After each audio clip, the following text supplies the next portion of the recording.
Maaari ko bang malaman ang iyong pangalan at kung saan ka nag-aaral? Ako nga po pala si Franny Lizaray Di Balaba at ako po ay nag-aaral sa grade 8 High School Palayan City. Maaari mo bang sabihin kung nasa ang lugar tayo ngayon? Nandito po tayo sa Barangay Langka, Nueva. Bago po magkaroon ng DICT Free Wi-Fi for All dito sa ating lugar, ano po ang gamit natin pang-connect sa Wi-Fi? Mga PC po at dito sa school. Okay. Next po,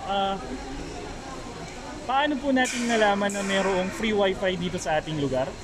Then nakita po ako ng poster na may free wifi, kaya po ako nag-poster. Anong naging benefit sa iyo ng DICT Free Wi-Fi for All program? Nakakatipid po to sa atin at hindi tayo kurang piso wifi at ang free wifi po ay accessible at mabilis po makakonect. Ang masasabi ko lang po ay thank you for DICT Free Wi-Fi for All program.